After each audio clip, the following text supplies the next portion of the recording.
विद्या भारती काशी प्रांत YouTube channel पर आपका स्वागत है। बोर्ड की परीक्षाओं के मद्देनजर आज हम लोग कुछ महत्वपूर्ण खंडों पर विचार करेंगे। उसमें एक खंड है आपका व्यू ऑप्टिक्स, तरंग प्रकाशिकी।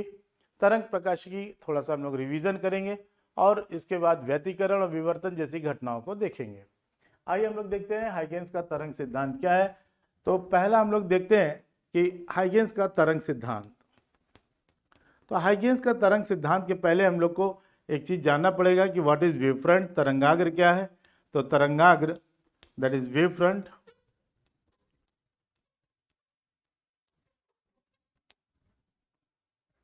तरंगाग्र क्या है कि किसी भी तरंग स्रोत के सामने स्थित एक ऐसा पृष्ठ जिस पर स्थित प्रत्येक कण कंपन की समान कला में हो, उन्हें हम लोग बोलते हैं तरंगाग्र।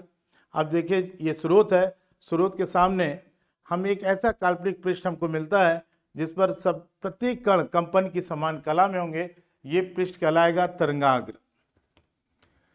तरंगाग्र पर जो रेज पहुंच रही हैं ये इसके परपेंडिकुलर हैं, ये इसके परपेंडिकुलर हैं। दूर जाने पर ये तरंगाग्र परस्पर समतल होते जाएंगे और हमारी ये जो रेज आ रही हैं वो हमेशा इस पृष्ठ के अभिलंबवत होंगी। यहाँ पर हम थोड़ा सा तरंगाग्र के बारे में दो लाइन भी लिखेंगे। ये स्रोत यदि बिंदुवत है तो हमारा तरंगाग्र गोली है, यदि स्रोत हमारा रेखी है तो तरंगाग्र हमको बेलनाकार मिलेगा, यानी दोनों ओर हमें दोनों ओर पृष्ठ मिलेंगे और ये आगे की ओर बढ़ते जाएंगे। ठीक है, तो यानी अब हमें तरंगाग्र के बारे में एक बार फिर से शॉर्ट में एक लाइन में बताना है कि किसी प्रकाश स्रोत के सामने स्थित एक ऐसा काल्पनिक पृष्ठ जिस पर स्थित प्रत्येक कण कंपन की समान कला में होंगे, तरंगाग्र कहलाएगा। तरंगाग्र पर जो रेज जा रही हैं ये पृष्ठ के अभिलंबवत है। दूर जाने पर तरंगाग्र परस्पर समतल होता चला जाता है। यदि तरंगाग्र हमारा रेखी है तो हमें तरंगाग्र और स्रोत हमारा रेखी, तरंगाग्र हमें बेलनाकार मिलेगा। तो सबसे पहले आपको वेव फ्रंट के बारे में जानना है कि वेव फ्रंट क्या था। और अब हम लोग देखते हैं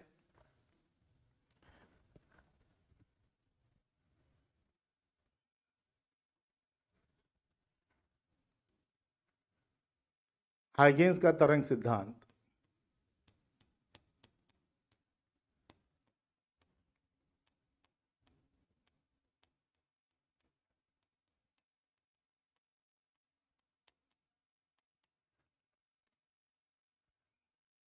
हाइगेंस से मुख्य 3 पॉइंट दिए। पहले पॉइंट में उन्होंने बताया था तरंगाग्र के लिए, तो यहाँ पे आपको याद रखना है कि हमें तरंगाग्र के बारे में बताना है कि व्हाट इज वेव फ्रंट। तो यानी प्रत्येक प्रकाश स्रोत के सामने एक स्थित एक ऐसा पृष्ठ जिस पर स्थित प्रत्येक कण कंपन की समान कला में होंगे, उन्हें हम बोलते थे तरंगाग्र। और तरंगाग्र के बारे में दो लाइन जरूर लिखेंगे। यदि स्रोत हमारा बिंदुवत है तो तरंगाग्र हमारा गोली होगा जो दूर जाने पर परस्पर समांतर होता जाता है।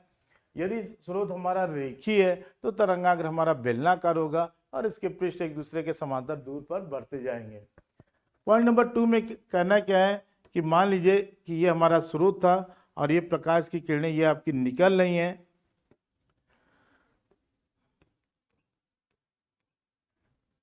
तो तरंगाग्र पर स्थित प्रत्येक कण नए ध्वनि स्रोत का कार्य करते हैं। इससे जो नई रेज निकलती हैं इन्हें हम द्वितीयक तरंगिकाएं कहते हैं, दैट इज सेकेंडरी वेवलेट्स हैं।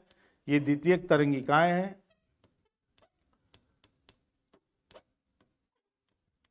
द्वितीयक तरंगिकाएं हैं और ये तरंगे भी प्राथमिक चाल से आगे बढ़ती हैं। इनकी स्पीड कांस्टेंट होती है और ये कहीं रुकती रुकती नहीं है, मतलब ये इनकी स्पीड कांस्टेंट है। दूर जाने पर इनकी तीव्रता कम होती जाएगी लेकिन इनकी स्पीड सेम रहेगी। थर्ड पॉइंट में इन्होंने ये बताया कि जहाँ कहीं भी तरंगाग्र का अनवालोप होगा, जहाँ इनका सघन रूप मिलेगा, वहाँ ये नए तरंगाग्र की स्थिति को प्रदर्शित करती है। तो इस तरह से हम लोग हाइगेंस के तीनों परिकल्पनाओं को हमें प्रस्तुत करना है और हमको इनको बता देना है। अब हाइगेंस के तरंग सिद्धांत के आधार पर अब हमको ये बताना है कि परावर्तन की व्याख्या। तो हाइगेंस के तरंग सिद्धांत पर परावर्तन की व्याख्या कैसे करेंगे हम लोग, तो अब हम लोग जल्दी जल्दी इस पर चर्चा करेंगे ताकि आपका कुछ मिनट के लिए ये हो जाए। तो मान लीजिए किसी समतल पृष्ठ ए डैश पर एक प्रकाश की किरण ये आ रही है और एक आपको एक आपको वेव फ्रंट मिल रहा है। अगर हम इसके ऊपर अभिलंब खींचेंगे तो आप देखेंगे कि जो दो रेज आ रही थी, मैंने जो तरंगाग्र बनाया था, तो ये यहाँ तक तो दोनों हमने एक अभिलंब इसके ऊपर खींच रखा हुआ है। और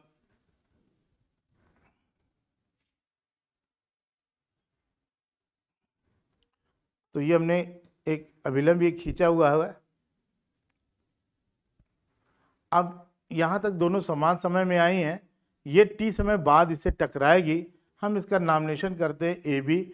अगर हम कहें इसमें माध्यम की चाल v है तो ये दूरी हो जाएगी v इंटू टी। यानी हम यहाँ इसको अलग से पहले नोट कर लेंगे, that is A dash B is equal to v into t. अब इसके बाद यहाँ पर हमने एक अभिलंब इस पर हम खींच दें, और जितने ही कोण से आई थी उतने कोण से ये टकरा के इधर जाएगी। कब ये जाएगी, कब ये साथ में होगी, तो हमने इसके ऊपर फिर एक परपेंडिकुलर ड्रॉ कर रखा है, that is B dash, B dash. और अब यहाँ से यहाँ तक ये एक साथ में आई है, यानी ये डिस्टेंस हमारी हो गई v into t, that is A B dash. यहाँ हम नोट करेंगे A B dash is equal to v into t. तो अब हमारे पास दो ट्रायंगल हो गए, ए बी ए डैश और A B dash A dash. इन दोनों में ये दोनों 90 डिग्री फॉर्म कर रहा है। अगर आप देखें तो ये आपका हो गया आपतन कोण, that is I and that is I. ये आपका आपतन कोण है, ये आई है तो 90 माइनस आई, ये 90 है तो ये एंगल आपको मिल जाएगा आई। अगर आप आर की बात करें तो ये एंगल, ये रेस जा रही वापस जा रही, दैट इज आर। ये 90 माइनस आर, ये 90, तो ये एंगल आपको मिल गया आर। तो इन दोनों एंगल को आपको अपने से ड्रॉ करना है घर पे बैठ करके, और तुरंत ही इसको फॉर्मेशन इसको बनाना है।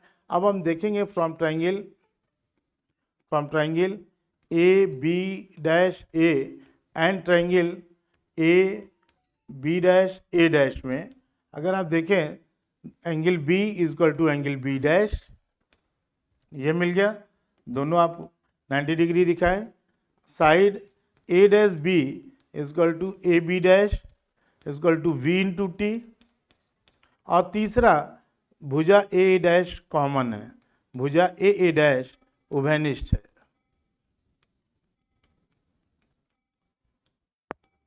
तो आप ये कह सकते हैं कि ये त्रिभुज जो है इस त्रिभुज के कॉन्ग्रुएंट है, यानी triangle A B A dash and triangle is congruent to, अगर हम इसको दिखाना चाहें तो हम दिखा सकते हैं, इज कॉन्ग्रुएंट टू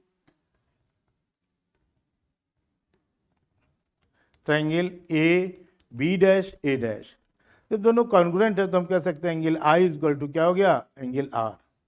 जब इसकी तीनों साइड आपस में बराबर है तो angle i is equal to angle r, ये बताएंगे। और तीनों आपतित किरण, अपवर्तित किरण, अभिलंब तीनों एक ही तल पर है, तो दोनों परावर्तन के नियम की पुष्टि करते हैं। और इस तरह से हम हाइगेंस के तरंग सिद्धांत से परावर्तन के नियम की पुष्टि करते हैं।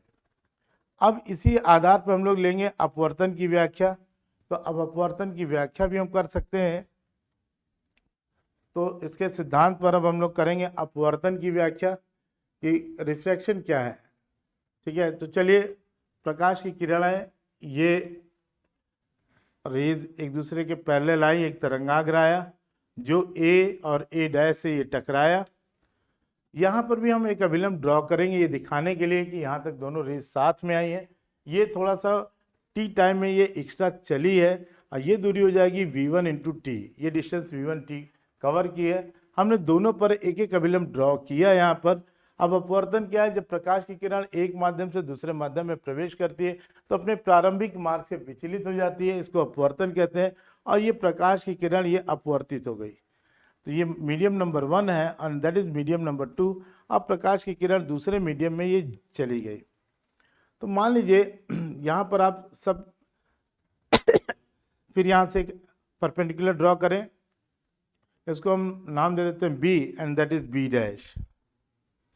ये एंगल है आपका आई, ये 90 minus i 90 and that angle is आई।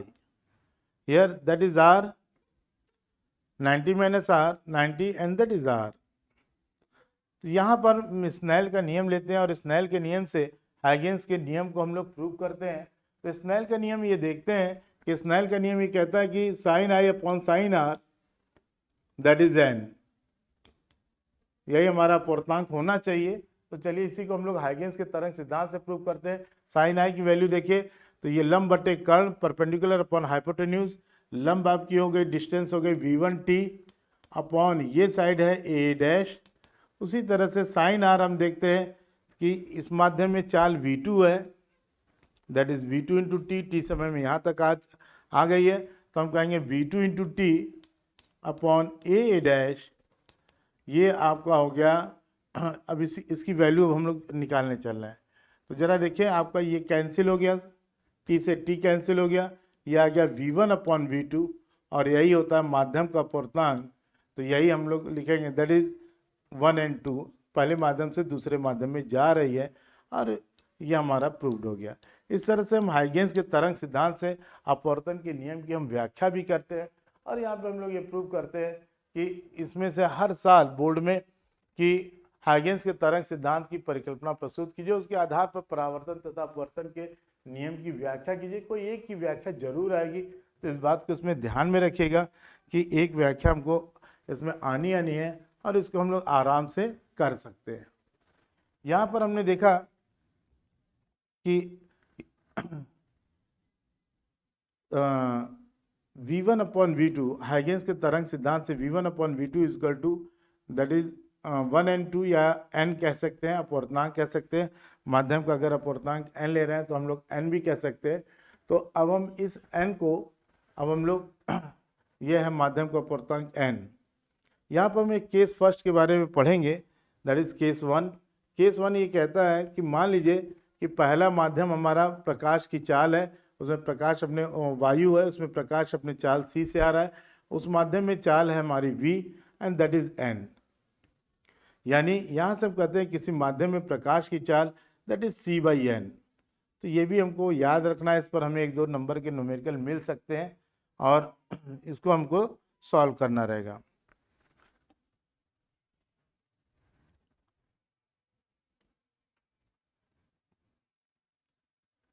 इसके बाद अब हम लोग पढ़ते हैं इंटरफेरेंस, या एक छोटी सी चीज़ और भी कर सकते हैं, इस पर भी न्यूमेरिकल आ गए कि यदि प्रकाश की तरंग यहाँ पे जा रही है, और इस पदार्थ का अपूर्णांक n है, डिस्टेंस हमारी d है, इसकी थिकनेस हमारी d है, अब प्रकाश जा रही है, तो प्रकाश जितने समय में इसको क्रॉस करेगी उतने समय में वायु में दूरी तय करेगी n इंटू डी।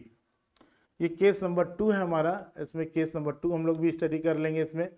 तो अब जरा देखिए, प्रकाश की किरण आ रही है तो उसको पार करने में कितना समय लगेगा, तो t इक्वल टू होता है डिस्टेंस अपॉन टाइम, जो भी डिस्टेंस अपॉन वेलोसिटी, और प्रकाश की जो वेलोसिटी है दैट इज v, या प्रकाश की जो चाल है, मान लीजिए इसको चाल पार करती t समय में, तो हमने चलिए v रख दिया। अब what is v? v is equal to, अभी हमने देखा था दैट इज c/n, तो हमने c/n लिखा, that is n into D upon C. तो प्रकाश इतने समय में इसको क्रॉस करेगी, और इतने समय में वायु में प्रकाश द्वारा कितनी चली गई दूरी, तो वायु में इतने समय में टी समय में चली दूरी, टी समय में चली दूरी कितनी हो जाएगी, तो दूरी आप निकाल सकते हैं, दूरी बराबर velocity into time, velocity into time.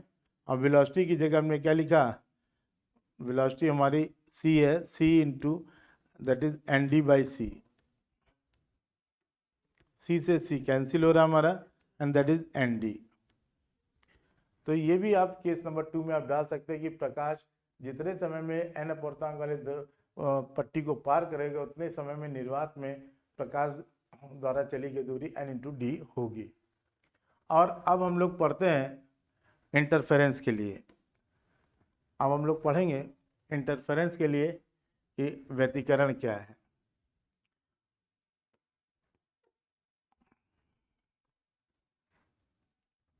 तो आज की क्लास यही करते हैं, नेक्स्ट टॉपिक हम लोग उसको सोचेंगे।